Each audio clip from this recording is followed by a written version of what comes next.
नमस्कार दोस्तों, गूंज लाइव न्यूज़ में मैं शिव कुमार सिंह आप लोगों का स्वागत करता हूं। साथियों, ओशो ओशो की स्टोरी, ओशो की कहानी आज मैं आप लोग के सामने लेकर के आया हूं। ओशो नाम आते ही जुबान पर अजीब अजीब टाइप के एक्सट्रीम रिएक्शन, अलग अलग टाइप के रिएक्शन हर किसी के दिमाग में, मन में पड़ते हैं। हो सकता है कोई बहुत नफरत करता है हमसे, कोई शांत हो जाता है उनकी बात सुनकर, कोई एकदम लीन हो जाता है। मेरे से अगर आप कोई पर्सनल ओशो के बारे में पूछता है तो मुझे कबीर का वो दोहा याद आता है, जाति ना पूछो साधु की, पूछ लो उसका ज्ञान, मोड़ करो तलवार का, पड़ा रहने दो म्यान। तो मेरे हिसाब से ओशो इस तरीके से थे। ओशो हर किसी के लिए जैसे भी, लेकिन आप उनके किसी एक्सपेक्ट में जाओगे, हो सकता है कोई उनके लिए गलत विचार रखता हो, कोई सही विचार रखता हो, उससे कोई फर्क नहीं पड़ता। समझदारी इसमें है कि उनके जो नॉलेज था, उनका जो ज्ञान था, वो आपकी लाइफ में कितना काम आता है, वो बहुत महत्वपूर्ण है। वो अपनी जो बातें हैं, अपनी बातों को कहानियों के रूप से, बहुत सिंपल कहानियों के तरीके से वो लोगों को समझाते थे, जिसका असर लोगों के दिमाग पर बहुत गहरा पड़ता था। तो अब आ जाते हैं दोस्तों ओशो की स्टोरी पर। ओशो की पूरी जो लाइफ स्टोरी थी वो कैसे थी, वो मैं आप लोगों के सामने आज लेकर के आया हूँ। दरअसल ओशो का जो जन्म था वो एमपी के रायसेन में 1931 में हुआ था। 11 जनवरी 1931 में एक छोटा बालक पैदा होता है और किसी को मालूम नहीं था ये आने वाले समय में ऐसा भूचाल लाने वाला है कि जिसे 21 देश की जो सरकारें हैं वो उसे अपने देश में आने से बैन कर दें। ऐसा अधिकतर होता है कि आतंकवादी संगठन हो या आतंकवादी हो या ऐसा कोई प्रधानमंत्री या राष्ट्रपति हो, उसको देश बैन करते हैं, लेकिन 21 देश भी नहीं, क्योंकि हमारे देश की तो सिर्फ बॉलीवुड इंडस्ट्री में जो कहानियाँ हैं उसको ही इतने देशों की बैन किया था। लेकिन ये एक रियल ओशो का जो जन्म था वो 11 जनवरी 1931 में रायसेन में हुआ। उनका असल नाम चंद्रमोहन जैन था और बचपन से ही बहुत मेधावी छात्र वो रहे। उनकी प्रारंभिक शिक्षा रायसेन में हुई 12 तक। उसके बाद फिर वो जबलपुर यूनिवर्सिटी से ग्रेजुएशन में हुई। उसके बाद फिर वो फिलॉसफी की पढ़ाई एमपी सागर यूनिवर्सिटी से उन्होंने किया। उसके बाद 1950 आते आते 1954 आते आते जब उनकी ग्रेजुएशन पूरी हो जाती है, पोस्ट ग्रेजुएशन पूरा हो जाता है, हमारा जो छत्तीसगढ़ है पहले एमपी में हुआ करता, तो रायपुर का जो संस्कृत कॉलेज था उसमें उन्होंने as a assistant professor join कर लिया। वो फिलॉसफी के लेक्चर उस समय वो रहे। उस समय बाद रायपुर के जो संस्कृत कॉलेज के जो डीन, उन्होंने हट किया। उन्होंने कहा कि ये हम आपको नहीं रख सकते और आप नहीं रहेंगे, हमारे लिए मुसीबत। क्योंकि दोस्तों उनके जो विचार थे बहुत क्रांतिकारी थे, धर्म के खिलाफ होते थे। कहा यह भी जाता है कि भारत में गांधी जी के खिलाफ भी, जिसके कारण बहुत सारे गांधीवादी नाराज हुए। इसके अलावा देश में जो सरकारें थी, जैसे भारत में नेहरू जी थी, इंदिरा गांधी तो बहुत जबरदस्त विरोधी थी ओशो की। अभी इनका नाम तब तक ओशो नहीं पड़ा था, ये चंद्रमोहन जैनी थे। उसके बाद जब रायपुर कॉलेज ने इनका हाथ जोड़ लिया तो ये वापस उसी यूनिवर्सिटी में चले गए जहाँ से इन्होंने पोस्ट ग्रेजुएशन किया, जबलपुर। जबलपुर में ये वो जबलपुर यूनिवर्सिटी में वहाँ पर प्रोफेसर के रूप में उन्होंने काम किया 4-5 साल। फिर जो जबलपुर यूनिवर्सिटी थी वहाँ का जो फैकल्टी थी उन्होंने भी इनके हाथ जोड़ लिए, क्योंकि जैसे मैं बताया इनके जो विचार थे बहुत क्रांतिकारी थे, बहुत खतरनाक। और एक धर्म नहीं, सारे ही धर्मों के खिलाफ वो बोलते थे। उनकी जो बातें थी बहुत लॉजिकल थी। किसी भी थोड़ा बहुत भी पढ़े लिखे, जिसमें थोड़ा बहुत भी दिमाग रहेगा, उस व्यक्ति को उनकी बातें बहुत छुएंगी। वो जो जिस तरीके से समझाते थे, हालांकि उनकी बातें डीप रहती थी, लेकिन बातें ऐसे रहती थी, लॉजिक इतना रहता था उसमें कि लोगों के दिमाग में छाप पड़ जाता। और होता ये था कि जो धर्म के ठेकेदार हैं, जैसे मैं भी बोलता हूँ, धर्म के ठेकेदार, और चाहे हिंदू हो, मुसलमान हो, ईसाई हो,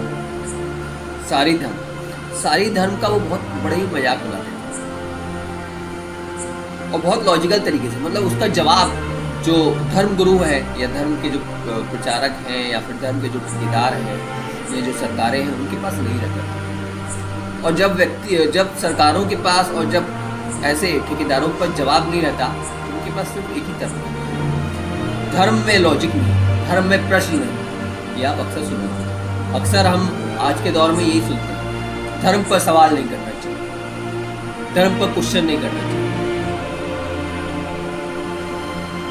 तो लेकिन ये बहुत बड़ा एक प्रश्न चिन्ह लगा देते थे।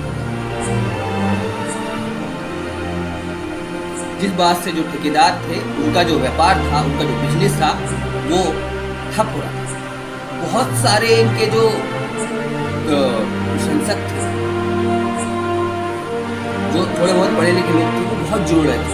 खासतौर से जो नई पीढ़ी थी, नई पीढ़ी इनसे काफी प्रभावित थी। अब जब 1960 आता है, 1960 आते जबलपुर यूनिवर्सिटी में भी इनके फैकल्टी ने हाथ जोड़ लिया। समझ में आ गया कि अब मुझे किसी भी कॉलेज में नहीं आना, लोग मुझे नहीं झेल सकते, ये बात समझ। इस बीच इन्होंने डिसाइड किया कि मैं पूरा भारत भ्रमण, शादी तो उनकी हुई नहीं, टेंशन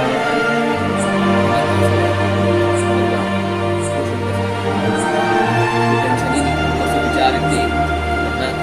तो इन्होंने डिसाइड किया भारत। अब ये 1960 से 1966 में 6 साल भारत ही पूरे भारत भ्रमण उन्होंने अलग अलग जगह, अलग अलग और उसमें विभिन्न भारत में जब बात करते भारत में विविधताएं इतनी है कि कोई भी इंसान चकित नहीं। तो 6 साल तक अलग अलग। तो 1968 में उन्होंने डिसाइड किया अब रुकने का, थमने का समय। तब इन्होंने मुंबई में भारतीय विद्या भवन नाम से जगह थी, वहाँ पर उन्होंने अपना पैलेस बनाया जहाँ ये अपनी स्पीच देते थे।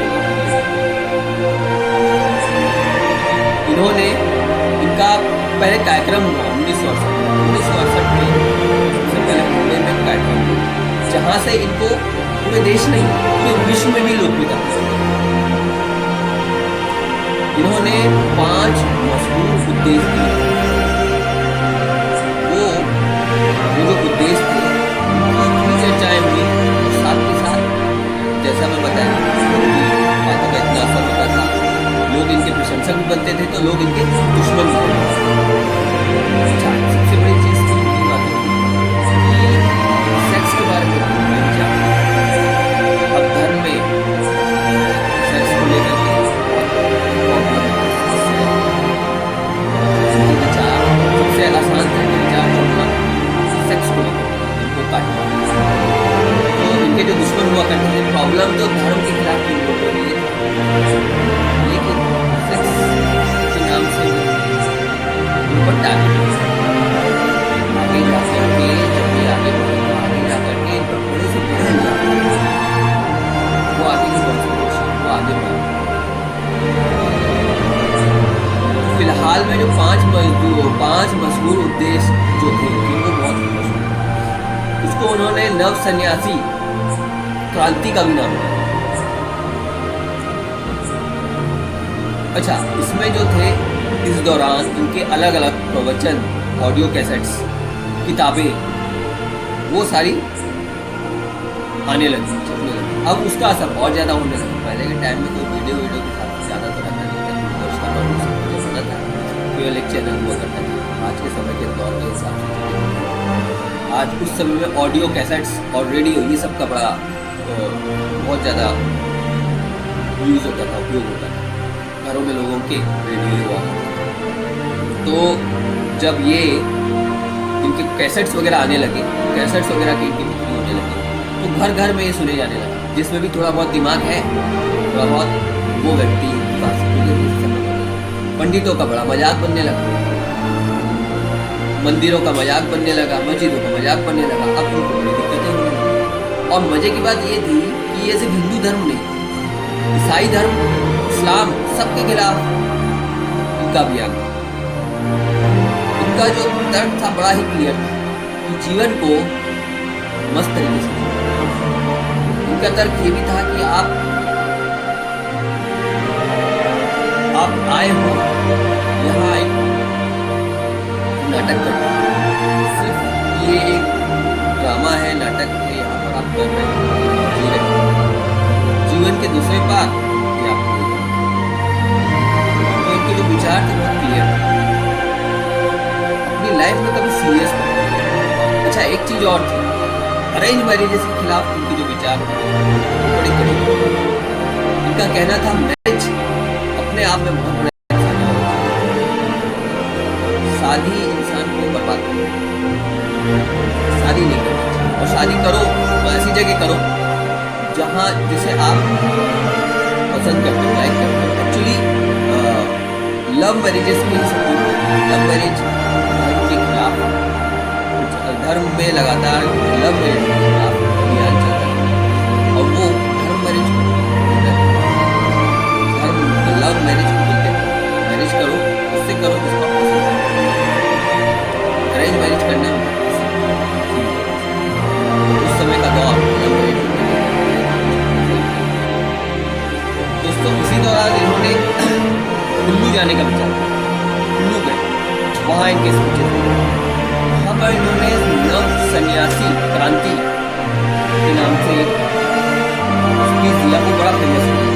इस विचार में उन्होंने रखा कि जैसे पहले के दौर में क्या होता था, जैसे पंडित और पहले के दौर में जो लोग होते थे, अगर आपको संन्यास लेना है परिवार से आप दूर चले जाओ, परिवार छोड़, आपको अगर सन्यासी बनना है परिवार छोड़। जबकि इनकी सन्यासी की जो परिभाषा थी ये कहते थे परिवार में रहते हुए भी आप सन्यास ले सकते, जरूरी नहीं है आपको परिवार को छोड़ना ही पड़ेगा। परिवार में रह करके उनका पालन पोषण करिए, लेकिन जुड़िए नहीं, कनेक्ट मत होइए और अपनी जिंदगी को खुलकर जिए। बस जैसे जीना है वैसे जिए, जो करना है वो करो। ये इनके विचार थे। नव सन्यासी क्रांति का नाम है। नव सन्यासी क्रांति के नाम से इनकी जो चीज़ें थी वो ऑडियो कैसेट्स और बुक्स में बहुत ज़्यादा छपी, उससे इनको बहुत ज़्यादा फॉलोअर भी बढ़े। मज़े की बात ये थी कि इनके जो फॉलोअर थे भारत में कम, भारत बाहर ज़्यादा थे, विदेश में ज़्यादा थे। विदेश से भी इनको बहुत ज़्यादा सपोर्ट मिलने लगा। विदेश के जो विदेशी जो थे वो इनकी स्पीच सुनने, भाषण सुनने इंडिया आते थे, सुनते थे। और इनकी जो भाषण थे बहुत उनको प्रेरित करते थे। तो जो सरकारें थी अलग अलग देशों की, वो बड़ी परेशान होना शुरू हुई, क्योंकि ये जो बात करते थे वो बिल्कुल विपरीत थे, सरकारों के खिलाफ, धर्म के खिलाफ। तो इनके जो आश्रम में जो महिलाएं रुकती थी, उनको महिलाओं का मतलब महिला जैसे अगर पूरी तरीके से अपने आप को समर्पित कर रही है आश्रम के लिए, तो महिला को माँ कहा जाता था और पुरुष को स्वामी कहा जाता था। अब आता है 1971 का। 1971 आते आते इन्होंने अपने आप को खुद ही भगवान डिक्लेयर कर दिया, रजनी से। अब यहाँ से विवाद और ज्यादा बढ़ गया। असली विवाद यहीं से शुरू हुआ जब उन्होंने अपने आप को ही भगवान कहलाना शुरू किया। अब वो भगवान रजनीश बन गए। 1974 में उन्होंने पुणे में भी अपना एक आश्रम डाला और 1980 में कहते हैं दोस्तों इन पर एक जबरदस्त हमला हुआ। उस हमले से ये बच तो गए। अब 1980 का दौर आता है। 1980 का दौर आते आते इनकी जो तबीयत है वो बिगड़नी शुरू हो गई। पहले भारत में इलाज कराते हैं, भारत में बात नहीं करते, पहले हेल्थ को लेकर प्रॉब्लम थी अस्पताल में। इनके जो भक्त थे वो फॉरेन में भी थे, बाहर भी थे, विदेश में। तो उनके भक्त कहते हैं कि आपके जो फॉलोअर हैं और आपका इलाज यहाँ से बेहतर तरीके से अमेरिका में हो, तो आप एक काम कर लें। तब तक ये पूरे विश्व में अभी उनको पूरे जो मैं बताया मैंने किस देश में सबसे पहले नंबर आता है अमेरिका। अभी ये जाते हैं अमेरिका। अमेरिका में वहाँ के एक राष्ट्रपति होते हैं रोनाल्ड रेगन, अमेरिका के राष्ट्रपति। ये जाते हैं अमेरिका जाकर के अमेरिका में ही रजनीशपुरम नाम से एक पूरा शहर बसा। कहते हैं शुरुआत में 100-200 लोग वहाँ पर भक्त उनके थे और कुछ ही दिनों में, कुछ ही महीनों में उन्होंने 10 से 20 हज़ार वहाँ घर बनाए और लाखों की तादाद में इनके भक्त वहाँ पर इनके शहर में उन्होंने अपना ही एक शहर बनाया अपने गाँव के आसपास। लाखों की तादाद में उनकी बातों से सहमत होकर लोग और वो सब उनके शहर में। अब जो अमेरिकी की जो सरकार है उसको डर लगने लगा कि क्या होगा।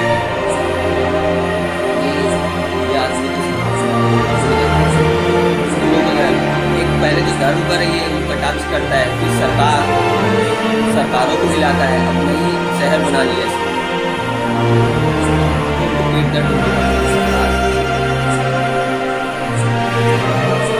तो इनको किसी तरीके से वो फंसा नहीं हुआ, जहाँ तो पहले ही रहते फंसा नहीं। कहते हैं जब प्रेशर बहुत ज़्यादा आ जाता है और जब पानी तो 1984 में भक्तों के नाम से उनके ऊपर इल्जाम लगता है कि अपने शहर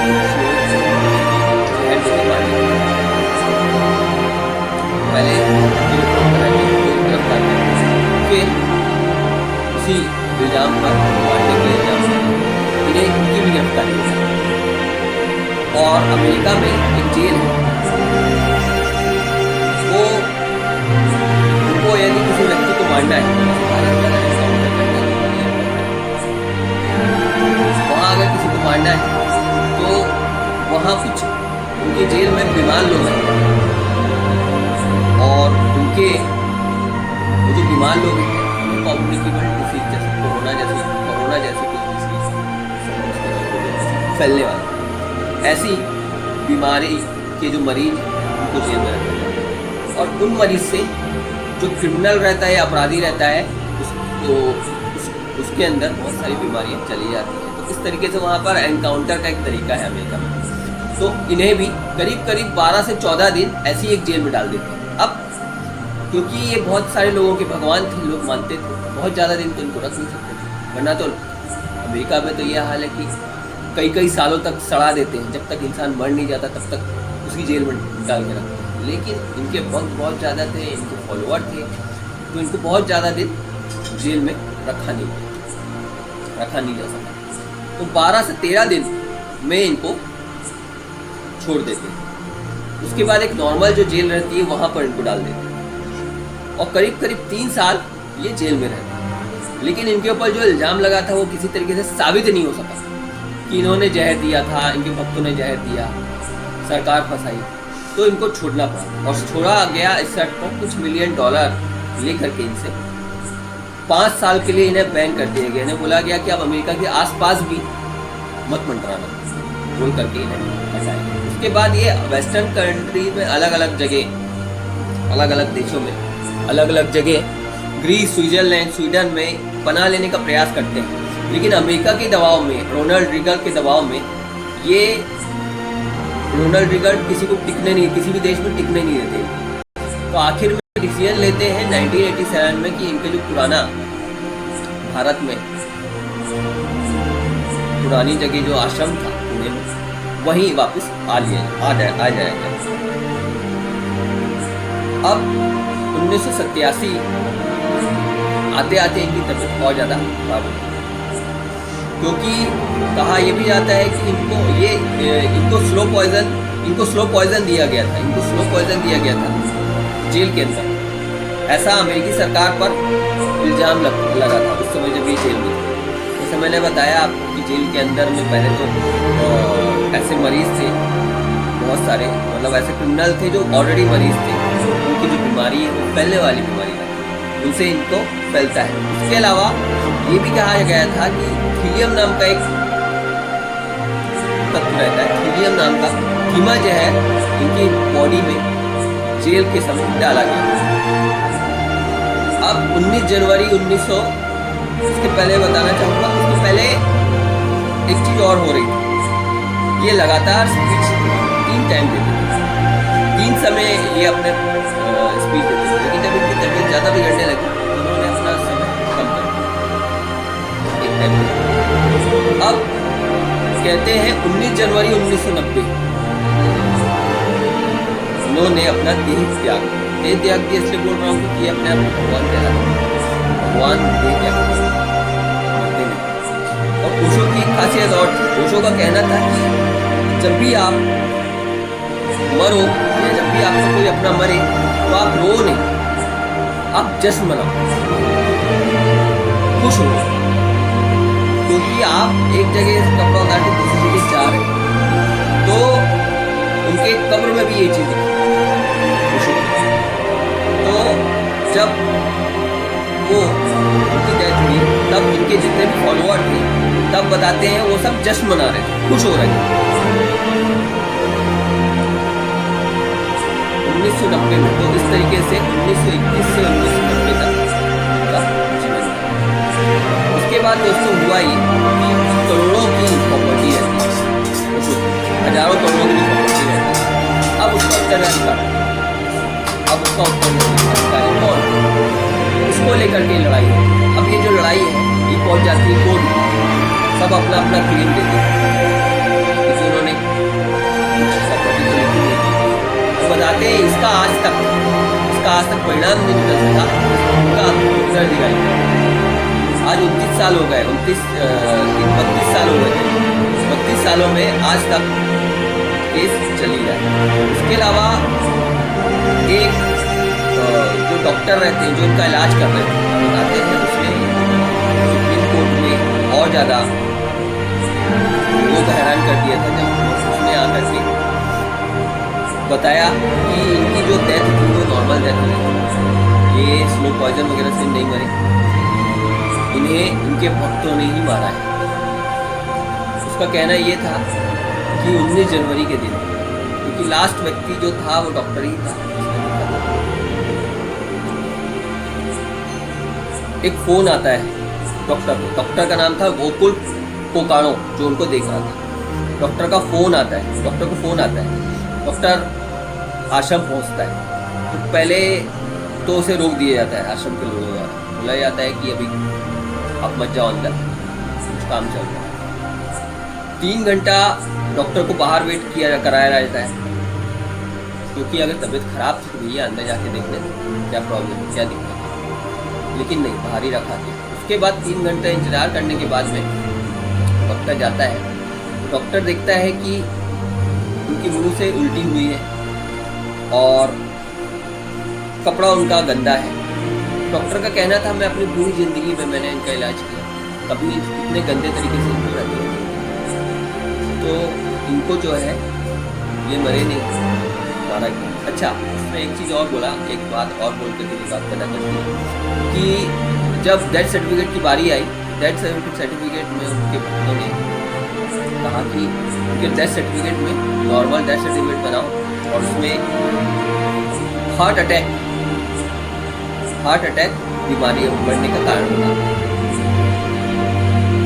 तो ये बात जब डॉक्टर ने कही तो लोगों में और ज़्यादा आक्रोश आ गया, और ज़्यादा कहते हैं उनकी आज तक रॉयल्टी 100 करोड़ की रॉयल्टी आज तक उनके आश्रम अलग अलग जगह आश्रम 100 करोड़ की सिर्फ उनके ऑडियो कैसेट्स किताबों से रॉयल्टी आती है, जो आज भी आती है।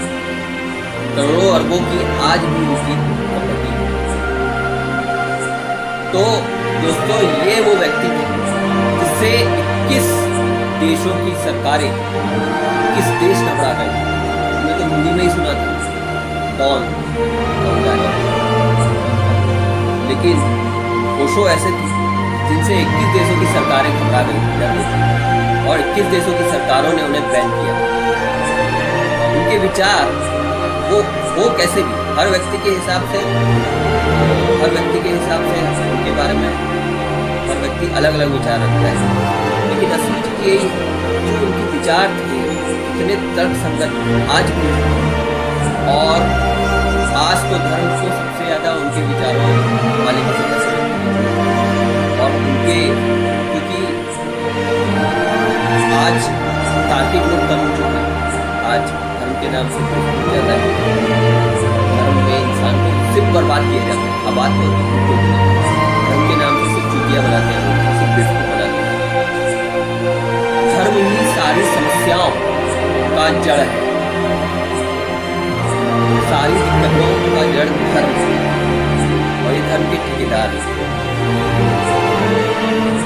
यही बात हो शुरू थी, और ऐसी ही तर्क संगत बातें और तार्किक रूप से करते थे। हिंदुओं के भगवानों के बारे में मजाक उड़ाते थे, मुसलमानों के अल्लाह का मजाक उड़ाते, अलग अलग धर्म का मजाक। तो ये जो धर्म के ठेकेदार हैं उन्हें लगता है